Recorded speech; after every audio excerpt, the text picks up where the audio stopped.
You wrestled several legends when you were in WWF. Swede Hansen. How was it to work with some of these guys? Well, Swede Hansen, so like, usually if a guy had been in the ring a lot longer than I have, but I was still the heel, they would actually ask me to say something, you know, because I get in the ring. I was always polite with these veterans and stuff, and it was easier to work with the old guys. It was easy. I let them call some spots and stuff. The only guy, and this guy was a big-time legend in New York, the only guy who gave me kind of a rough time was Bruno Sammartino.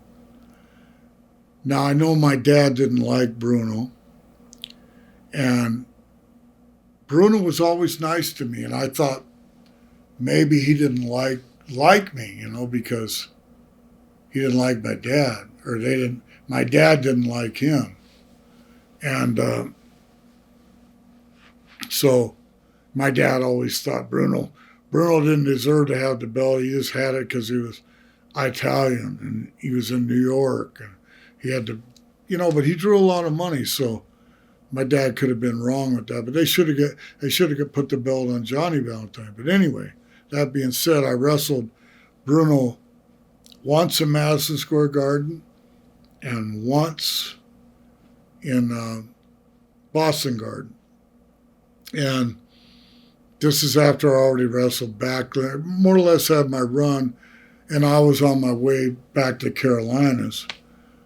But I think we just got DQ'd or something. Maybe I got DQ'd. But I know one thing about Bruno. He got me down, and he put my arm in this hold behind me. I never liked that hold. It was an arm bar behind the back, and I always got stiff shoulders from wrestling and stuff and working out. But he got me down. He just held me down, and it pissed me off because he's holding me down, and he's killing my fucking heat. You know, he just, and I'd come up, and he's telling me, run like you're trying to get out. And I'd run, and he'd go, run. He'd drill me right that down on the mat again. So he had me controlled, and this is in Madison Square Garden, and he did the same friggin' match in Boston, that same.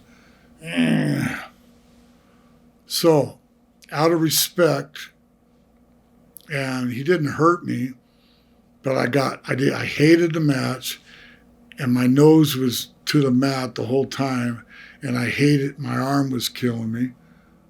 So I finally broke loose. I laid some good chops in on him, and then we got DQ'd. But if you could dig those matches up, you'll know what I'm talking about, because he just had to show his superiority and hold me down when he could have just had a good match, back and forth. But I still like Bruno. That was him.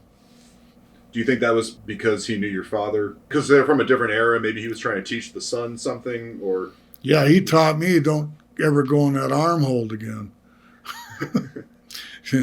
But I wanted to sell for him, and I did, and the match was okay, but I was expecting more, and I like to tear the house down. I like hearing those people going nuts, and they weren't going nuts this time because he wouldn't let me take over. So, and that's back when he was a TV announcer with Vince Jr., so he was like in and out of the ring. And, but you know what? In hindsight, looking at it, at least I got to wrestle the great Bruno Sammartino. And Bruno Mars named, he's a rock and roller. I was reading some biography on him or something. He got his name from Bruno Sammartino. So he comes out here to Vegas a lot, so I'm going to go see him. Say, I wrestled Bruno. He held me down for 10 minutes, but, yeah. One other match, early 70s against Bruno. It was him and Dominic DeNucci. And I think when I was at Fargo. Yeah. Do you remember wrestling him back then, too? Yeah, in Pittsburgh. It was better with Dominic and Bruno because DeNucci would come in and sell for us. And Bruno had a piece of the action in Pittsburgh. He was like a promoter. He had a piece of it. And so me and Don Fargo, we said we hated Pittsburgh and we hated all this and that. And We built a match. We sold out 2 times in a row at that Civic Arena in Pittsburgh. Bruno was great then because Dominic sold, and then Bruno come in and do the comeback. So, you know, I remember that as being good. That was good stuff.